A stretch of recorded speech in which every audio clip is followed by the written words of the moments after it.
গ্রামের বাড়ি আসলে আমার কাছে মনে হয় যেন আমার সময়টা খুব দ্রুত চলে যায়। দিনগুলো খুব তাড়াতাড়ি কেটে যায়। আমার তো ঢাকা থেকে আমার গ্রামের বাড়িতে থাকতেই বেশি ভালো লাগে। আমার ইচ্ছে হয় না যে ঢাকায় আসি। কেন জানি মনে হয় যেন গ্রামেই থেকে যাই। কিন্তু কি করা? ছেলে-মেয়েদের লেখাপড়ার জন্য, আ হাসব্যান্ডের ব্যবসার জন্য ঢাকায় তো ফিরতেই হবে। আসসালামু আলাইকুম। আমি শিল্পীস কুকিং অ্যান্ড ব্লগ থেকে সবাইকে স্বাগত জানাই। কাছে দূরে যে যেখান থেকে আমার ভিডিওটি দেখছেন আশা করি ভালো আছেন। আলহামদুলিল্লাহ আমরাও ভালো আছি। বরাবরের মতোই আরো একটি নতুন ভিডিও শেয়ার করতে যাচ্ছি আপনাদের সঙ্গে। আশা করছি আপনাদের ভালো লাগবে। আর এই ভিডিওটার কোনো অংশ যদি আপনাদের ভালো লেগে যায় তাহলে প্লিজ ভিডিওটিতে একটি লাইক দিয়ে ভিডিওটি কন্টিনিউ করবেন। আমাদের গাছ থেকে আমি পেঁপে পেড়ে নিলাম আমাদের মইজ্জার জন্য। আমাদের মইজ্জা কিন্তু পেঁপে আর চিকেন খায়। সাথে মাছ কিন্তু ও ভাত খায় না। আমার আগের ভিডিওটা যারা দেখেছেন তারা হয়তো দেখতে পেয়েছেন যে এই পেঁপে গাছটা একদম আমার মেয়ের ছোট মেয়ের আরকি বেডরুমের জানালা ঘেঁষে গেছে। তো বেশ লম্বা দোতলা পর্যন্ত পেঁপে গাছটা উঠে গেছে। তো নিচ থেকে যদি আমি পেঁপেগুলো পাড়তাম তাহলে কিন্তু আমার অনেকটা কষ্ট হতো। বা এত লম্বা কিছু আমি পেতামও না। তো এজন্য আমি মেয়ের জানালার গ্রিলের ভেতর দিয়ে হাত বের করে তারপরে কিন্তু পেঁপেগুলো পেড়েছি।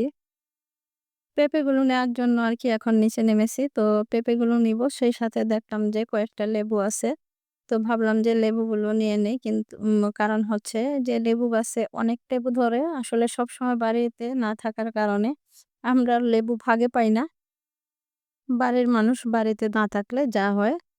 আর এই তো এই যে ছেলেটা ও আমাদের বাড়ির পাশেই ঝিল থেকে শাপলা উঠিয়ে এনেছে। তো আমি দেখে ওকে বললাম যে, "এত শাপলা দিয়ে কি করবে?" তো বলল যে, "আমি এগুলো বিক্রি করব।" তো আমি বললাম, "কিভাবে বিক্রি করবে?"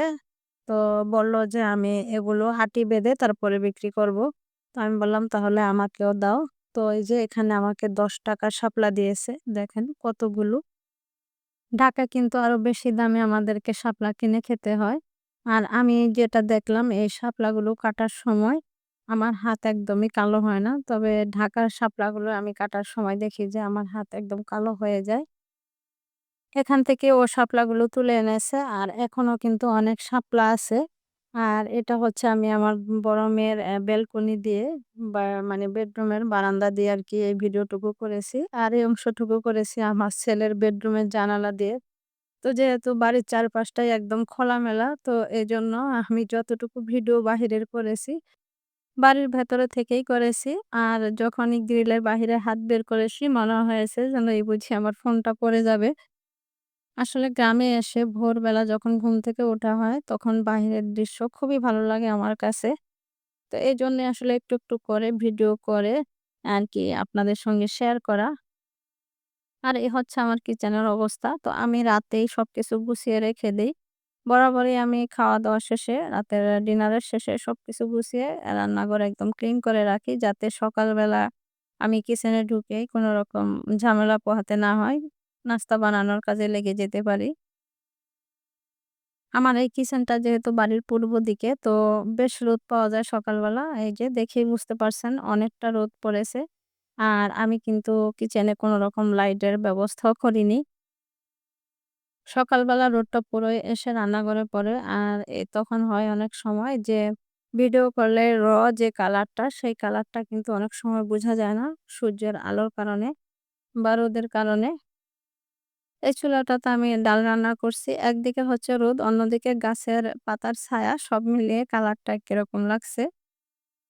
যাই হোক অফ ক্যামেরায় আমি সকালের নাস্তাটা বানিয়ে সেরে নিয়েছি। আসলে বাড়ি আসার পরে সেভাবে ভিডিও করি না। আর এখন ভিডিও করতে খুব একটা ইচ্ছেও করে না। যেহেতু এখানে এসেছি একটু রিল্যাক্সে সময় কাটানোর জন্য, তো একটু সুযোগ পেলেই যেটা হয় ছেলেমেয়েদের সঙ্গে বসে গল্প করি, টিভি দেখি আরকি, আড্ডা মারি। এভাবেই আসলে দিনকাল চলছে। নাস্তা শেষ করে কিছুক্ষণ গল্প করে এই তো রান্নার কাজে চলে আসলাম। আর এখানে আমি ১ম এই মরিচের জন্য পেঁপে আর চিকেন সিদ্ধ করে নিয়েছি। তারপর ডাল রান্না করে নিলাম। আর এখানে মাছ ভাজতে, ভাজতে আমার প্রিয় মানুষগুলোর কাছে রিকোয়েস্ট করে নিবো। আমার ভিডিওটির কোনো অংশ যদি ভালো লেগে যায় তাহলে প্লিজ ভিডিওটিতে একটি লাইক দিয়ে ভিডিওটি কন্টিনিউ করবেন। আর আপনি যদি আজই আমার চ্যানেলে নতুন হয়ে থাকেন তাহলে চ্যানেলটি সাবস্ক্রাইব করে আমার পাশেই থেকে যেতে পারেন। আর এই ভিডিওটি যদি ফেসবুক থেকে দেখে থাকেন তাহলে পেজটি ফলো দিয়ে রাখতে পারেন। আর এই কাজটির কোনো একটু যদি আপনি করে দিয়ে থাকেন তাহলে আপনাকে অসংখ্য ধন্যবাদ। এখানে আমি মাছগুলো ভাজতে দিয়ে কিছু একটা করতে গিয়েছিলাম। তো দেখলাম যে মাছগুলো একটু বেশি ভাজা হয়ে গেছে। আর এখানে আমি শুটকি দিয়ে বেগুন ভুনা করবো আরকি, বেগুন ভাজি করব। তো এজন্য শুটকিগুলোকে আগে আমি মসলা দিয়ে খুব ভালোভাবে কষিয়ে নিচ্ছি। যাতে করে শুটকি থেকে বাজে স্মেল না আসে। আর শুটকিগুলো আমি আগে গরম পানি দিয়ে খুব ভালোভাবে ধুয়ে নিয়েছি পরিষ্কার করে।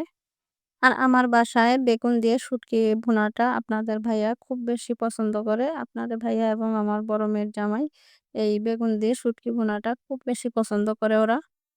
আমি এই বেগুন এবং শুটকি ভুনার মধ্যে কোনো রকম পানি ব্যবহার করব না। শুটকিগুলোকে আমি খুব ভালোভাবে আগে কষিয়ে নিয়েছি মসলার মধ্যে। আর এখন এই যে বেগুন দিয়ে ঢাকনা দিয়ে চুলা একদম লো ফ্লেমে আমি ভুনা করে নেব। একদম কোনো পানি ব্যবহার করব না। আর এভাবে বেগুন দিয়ে শুটকি ভুনা করলে খেতে খুবই মজা হয়। যারা শুটকি লাভার আছেন তারা এভাবে একবার বেগুন দিয়ে শুটকি ভুনা করে খেয়ে দেখবেন। এটা খেতে কিন্তু খুব মজার হয়। আর এখন এখানে আমি যে শাপলাগুলো কিনে এনেছিলাম সেই শাপলা দিয়ে চিংড়ি মাছ ভাজি করব। তো এই তো আমার বেগুন আর শুটকি ভুনাটা হয়ে গেছে। আমি কিন্তু কোনো রকম পানি ব্যবহার করিনি। তারপরে দেখেন শুটকি এবং বেগুন মিলে একাকার হয়ে গেছে। আর এজন্যই এটা এতটা মজা হয়। আর পাশের চুলায় এই তো আমি শাপলা ভাজি করব। আর চিংড়ি মাছ দিয়ে আরকি আমি শাপলাটা ভাজি করব আজকে। একদম কোনো রকম ঝোল রাখবো না। তবে শাপলাটাকে আমি আগে একটু ভাপ দিয়ে নিয়েছি যেহেতু ঝিল থেকে উঠিয়ে নিয়ে এসেছে। আর চিংড়ি মাছটাকেও আমি আগে হালকা একটু ভেজে নিয়েছি। আমার কাছে মনে হয় বড় চিংড়ি মাছ একটু হালকা ভেজে নিলে খেতে ভালো লাগে। আমার কাছে তো চিংড়ি মাছ দিয়ে শাপলা ভাজি আবার ইলিশ মাছ দিয়ে শাপলা ভাজি খেতে খুব ভালো লাগে। আর আমার ভিডিওর এই অংশটুকু হচ্ছে আরেক দিনের আমার বাড়ির নিচতলার ভাড়াটিয়ার ছেলের বিয়ে। তো রান্না-বান্নার আয়োজন চলছে নিচে। তারা ছাদে অনুষ্ঠান করবে। তো আমি ব্যালকনিতে গিয়ে একটু ভিডিও করে নিলাম। ওই যে বললাম আমার বাড়ির চারদিক খোলামেলা। বাসা থেকে ভিডিও করা যায়। খাওয়া-দাওয়ার অনুষ্ঠানটা ছাদেই হবে। তো তারা একটু হুজুর ফ্যামিলি। মাশাআল্লাহ ইসলামিক নিয়ম মতো তারা সবকিছু মেইনটেইন করে চলে। তারা ছাদে যে খাবারের জন্য আয়োজন করেছে সেখানে মহিলাদের জন্য আলাদা ব্যবস্থা করা হয়েছে এবং পুরুষদের জন্য আলাদা করে ব্যবস্থা করা হয়েছে। আজকের মতো ভিডিওটা এখানেই শেষ করছি। আল্লাহ হাফেজ। আসসালামু আলাইকুম।